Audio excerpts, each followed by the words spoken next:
ఉంటే ప్రగతి భవన్, పోతే farm house. పబ్లిక్లకు వచ్చేది లేకుండే, ఏడేమైతుంది చూసేది లేకుండే. 3 నెలలకో 6 నెలలకో అగబడితే అదే మా భాగ్యం. సీఎం సీట్లుండి సుత సూపు సూతారం పలుకు బంగారం. అప్పట్లా గట్లుండే. ఇప్పుడు ముఖ్యమంత్రి సారు ఆరానికి 3 మీటింగ్లు, దినం తప్పించి దినం మాట్లాడుడే. పల్లెకెళ్ళి ఢిల్లీ దాకా అంతట తిరుగుతుండు, అన్ని కార్యాలు అరుచుకుంటాండు.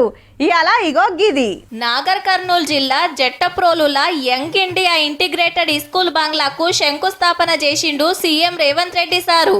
25 ఎకరాలల్లా 200 కోట్ల రూపాయలతోటి సకల సవలతుల బడి కట్టిస్తారట ఏడాదిన్నరలనే. ఆల్రెడీ 60,000 గవర్నమెంట్ జాబులు ఇచ్చినామని గీ ముచ్చట చెప్పిండు. మా పరిపాలన 2.5 సంవత్సరాలు పూర్తి చేసుకునే లోపల ఇంకా 40,000 ఉద్యోగాలు ఇచ్చి మొదటి అర్ధ భాగంలో 1,00,000 ప్రభుత్వ కొలువులు ఇచ్చి దేశానికి ఆదర్శంగా నిలబడి. అప్పట్లా కేసీఆర్ సార్ను పాలమూరు ఎంపీగా గెలిపిస్తే ఏం చేయలే, అటెనక సీఎం అయినా ఇక్కడి ప్రాజెక్టులు పట్టించుకోలేదని గరమైండు. 21,000 కోట్ల రైతు రుణమాఫీ చేసినాం, 9,000 కోట్ల రైతు భరోసా ఇచ్చినాం, భూభారతి తోటి తిప్పలు తీరుస్తున్నాం, అన్నిట్లా తెలంగాణను ముంగట్కి తీసుకుపోతున్నాం అనుకొచ్చిండు. నా కోరిక ఒక్కటే, నువ్వు అసెంబ్లీకి రావాలి, అపోజిషన్లో కూర్చోవాలి, మేము చేసే మంచి పనులు చెప్తుంటే నువ్వు కుమిలి కుమిలి ఏడవాలి. అందుకే నేను అసెంబ్లీకి పిలుస్తున్నా.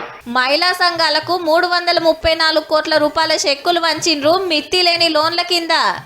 ఆడోళ్లకు ఫ్రీ ఆర్టీసీ బస్సు పెట్టినాం, ఇందిరమ్మ క్యాంటీన్లు, పెట్రోల్ బంకులు ఒప్పజెప్పిన ముచ్చట యాద్ చేసిండు సారు. ఇన్ని చేస్తున్నందుకు మళ్ళా కాంగ్రెస్ పార్టీ గెలుస్తుందట. రాసుకో చంద్రశేఖరరావు, నీ డైరీలో కాదు నీ గుండెల్లో రాసుకో. నీ కొడుకు గుండె మీద రాయి.